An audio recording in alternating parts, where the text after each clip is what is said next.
ठीक है, 5 सेकेंड में आप स्टार्ट करो. Okay.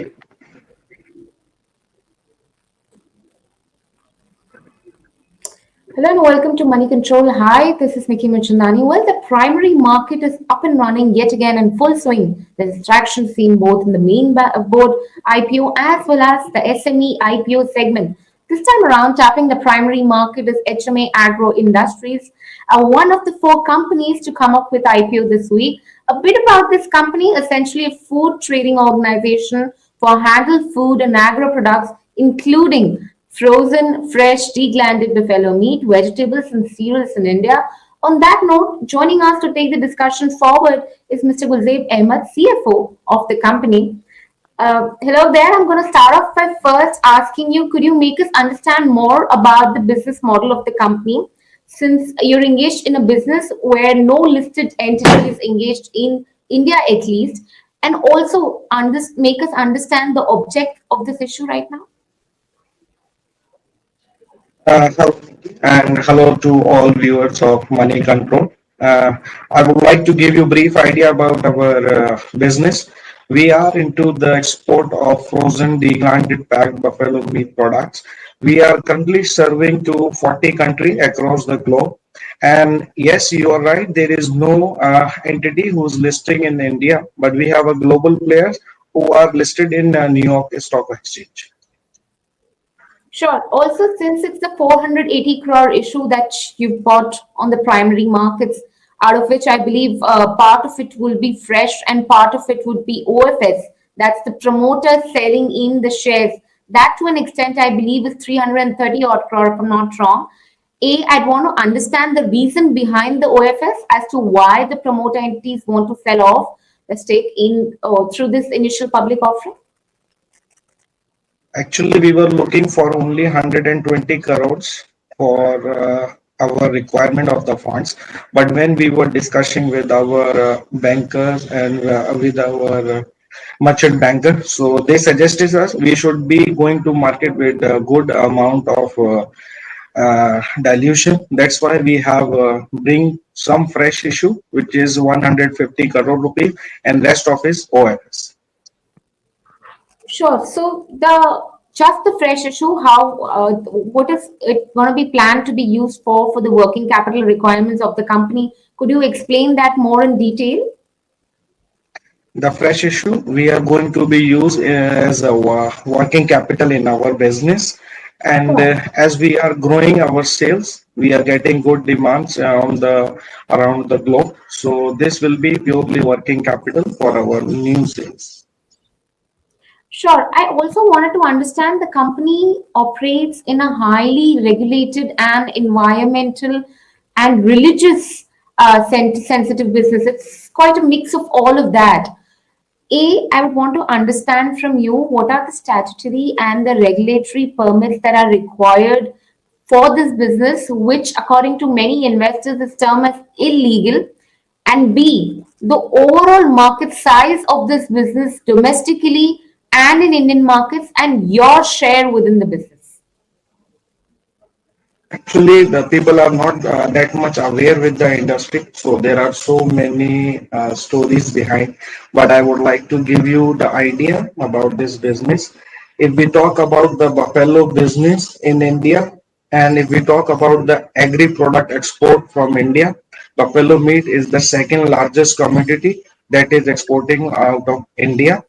And regarding the permissions or the rules and regulation, this is the normal rules and regulation what every business have, our industry have, as we belongs from the food industry. So we need to register ourselves in FSSAI, the Food Security Authority of India, and then we also need to register ourselves in IPEDA, Agriculture Product Promotion Authority, which serve as a competent authority for our product.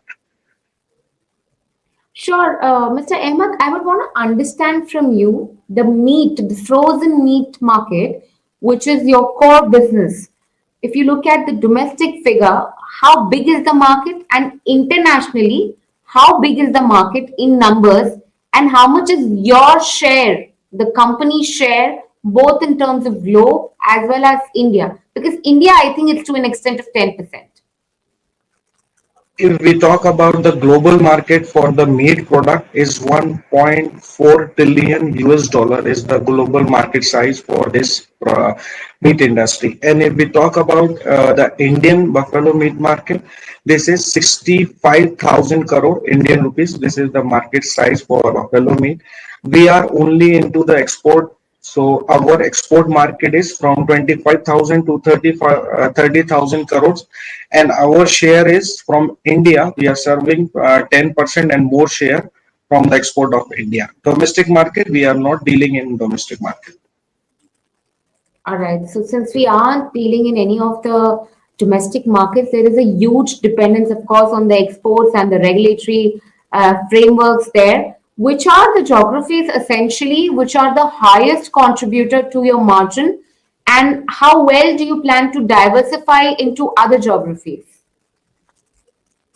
If we talk about the geographical market for our product, we are exporting, as I told you, in 40 countries. So right now we are exporting to Egypt, we are exporting to Malaysia, Indonesia, Vietnam, Hong Kong. This is the market where we are selling our product, and almost 50% to 55% is our sales in these markets.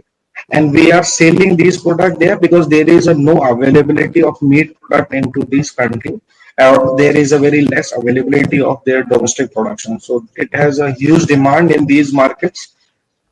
And regarding the diversification, we are not diversifying ourselves in any way. We are only making our basket bigger. We are filling your plate with various kind of food. Like we recently in last year added frozen fish into our basket, and in this year we have added basmati rice into our basket. We're going to touch base on the diversification of the products in just a bit. Right now, Mr. Ahmed, what I'm trying to understand is you said these top five countries that you suggested, overall the exports is to an extent of 40, right? Out of that, five of these countries are top, 50-55% kind of contributor. Don't you think we Yes. essentially face a lot of risk by virtue of that with just the concentrated regions? Do you plan to expand that concentration? Because there's just 50% of your revenues essentially is coming in from these markets. As I told you, the global demand, what India is serving currently is 42 countries. So we have long list where we are have a caliber in the market. If you talk about UAE, you talk about Saudi, you talk about Bahrain, Oman, Qatar, Cambodia, there are Thailand. These are the market where there is a huge demand for the product. And the best thing in Indian product, we are really price competitive. If you talk about the our global competitor price, they are their price range is somewhere around $6 or $5. And on another hand, India price is only 2.8 to $3 per kg. So we have a huge potential in the market. Everybody is planning their food safety, and they are looking for the alternative choice every day where they want to spend less and they will get the good product out of the globe. Sure, Mr. Hemant. The other understanding that I was looking at the RHP, of course, it is for the previous financial years, not for the latest one, but some of the group companies have incurred losses in the last preceding, if I'm not wrong, 2020 was the time when, there was this group company which had reported in the losses and have had a negative net worth. What's your assessment on that?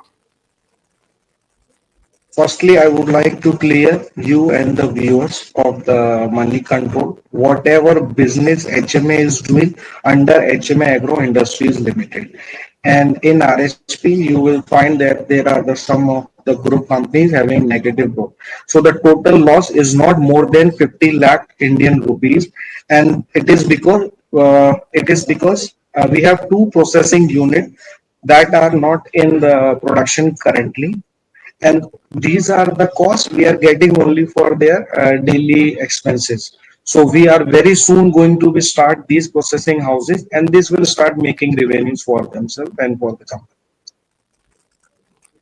Sure. So 15 lakh out of your total profitability on this on the entire consolidated It's basis. How very much is small. that number in the ongoing financial year? If I may just It's ask to very answer. it's a very small number, 50 lakh, because we are making the sales of 3,200 crore in our last year, if you're talking about the last year. So this is very small number. And once these production unit came into the production, so there will be no loss. Okay, and you expect the turnaround of these subsidiaries to happen since when? I think within very short time we will be able to start this. When you say short time, do you mean in this financial year? Do you mean by next financial year? Any I think ballpark guidance? we have a plan very soon to start it, and it is related to the production, so I was not able to give you the figures, but we will be going to start the operation in these units very soon. And those are small units, so we have put it on hold just because of the marketing strategy and the company strategy. Okay. And starting of those production units, you think will percolate down into no loss coming in from your subsidiaries. Have I got that right? Yes, yes. Okay. So by then, I mean, can we expect a turnaround of this 15 lakhs to not take place and turn into a profitable figure Yes, yes, from yes, FY24 onwards at the end of yes, yes. FY24? I was not able to give you the date, but very soon it will be going, and those are the very small unit for us. So it will not impact HMA Agro Industries Limited, because all the commercial activities we are doing from HMA Agro Industries only, and the IPO we are bringing for our parent company, that is HMA Agro. Sure. Also, a part of your RHP talks about the financial indebtedness. It talks about the promoter and the member of promoter group.